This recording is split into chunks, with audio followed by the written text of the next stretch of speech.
untuk memenuhi tugas praktikum yang diberikan. Yang kedua, untuk mengetahui jenis kesetimbangan benda berdasarkan kedudukan titik beratnya. Yang ketiga, untuk mengetahui gaya-gaya apa saja yang bekerja pada keseimbangan benda tegar. Yang keempat, untuk dapat menentukan letak keseimbangan benda tegar.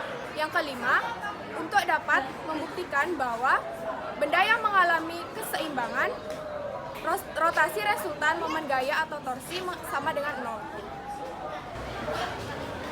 Kemudian, adapun alat dan bahan untuk praktikum kesetimbangan botol. Yang pertama ada bor, yang kedua ada penggaris, yang ketiga ada pulpen, yang keempat ada gergaji. Adapun bahannya, yang pertama ada kayu dan yang kedua ada botol kaca. Selanjutnya ada cara kerja. Cara kerja untuk kesetimbangan botol kali ini, yang pertama yaitu siapkan kayu. Kemudian potong kayu membentuk balok dengan ukuran panjang 35 cm dan lebar 2 cm. Kemudian yang kedua yaitu potong ujung balok menggunakan bor dengan berbentuk lingkaran dengan lingkaran berdiameter 2 cm, di mana diameter ini disesuaikan dengan botol yang akan digunakan. Kemudian langkah yang ketiga yaitu di ujung balok yang lainnya dipotong menggunakan gergaji dengan kemiringan sekitar 30 derajat. Kemudian yang keempat yaitu lakukanlah percobaan dengan langkah-langkah sebagai berikut. Yang pertama, pegang balok menggunakan bantuan tangan. Kemudian langkah yang kedua yaitu masukkan botol pada lubang yang telah dibuat pada balok yang menggunakan bor. Kemudian lakukanlah penelitian hingga mendapat kesetimbangan botol dan kayu, di mana botol dapat mempertahankan dan membentuk posisi horizontal. 1. Hasil dari percobaan kami adalah botol yang memiliki berat 523 gram dapat membentuk dan mempertahankan posisi horizontal pada balok kayu yang sudah dilubangi dan memiliki kemiringan sekitar 30 derajat.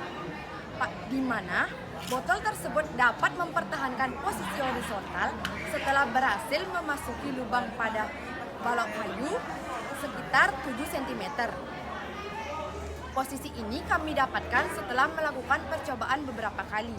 Setelah melakukan percobaan beberapa kali, kesetimbangan antara botol dan kayu tetap berada pada botol, yaitu 7 cm.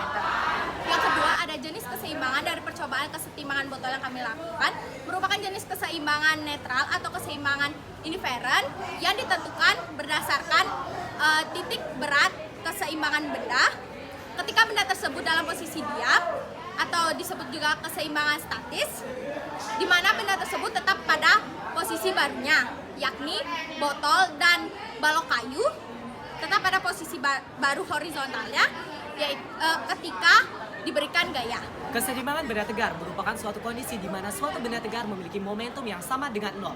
Nah, jadi ketika suatu benda tegar tersebut yang awalnya tidak bergerak, maka benda tegar tersebut akan tetap diam, baik dalam arah horizontal, vertikal, maupun sesuai dengan rotasinya. Yang keempat, dari praktikum yang telah kami lakukan, didapatkan bahwa sigma F sama dengan 0 dan resultannya sama dengan 0. Berat botol dan penyangganya berada dalam satu titik yang sama, di mana titik tersebut terletak pada garis simetris balok tersebut, sehingga botol dapat mempertahankan posisi horizontalnya, sehingga terbukti bahwa syarat ketentuan keseimbangan benda tegar pada benda yang bentuknya teratur adalah resultan gaya yang bekerja pada benda sama dengan 0 dan juga momen gaya yang bekerja sama dengan 0. Baik, saya akan melanjutkan pembahasan yang kelima, yaitu keseimbangan yang kami buat itu sama dengan keseimbangan neraca Ohaus.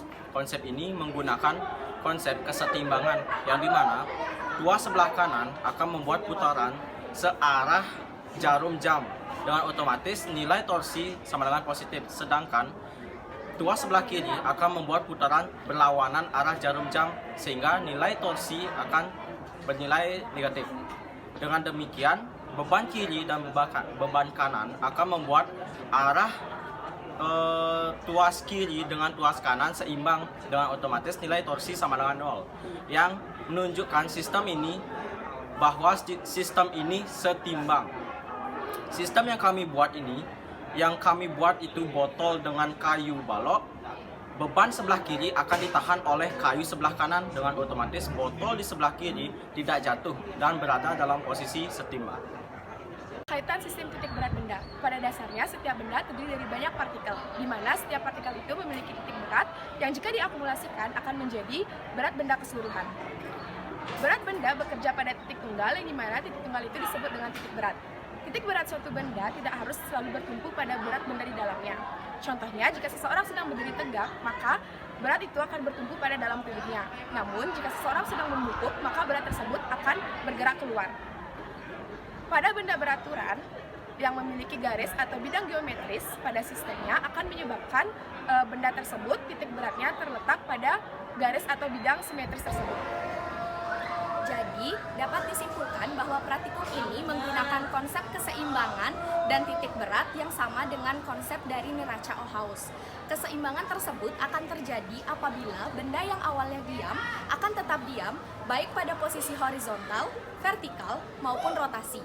Apabila kita berhasil membuat benda pada posisi seimbang dan dalam keadaan diam, maka praktikum yang dilakukan terbukti telah memenuhi syarat-syarat keseimbangan benda tegar, di mana total gaya yang bekerja pada benda adalah sama dengan 0 dan total momen gaya atau torsi yang bekerja pada benda adalah juga sama dengan 0.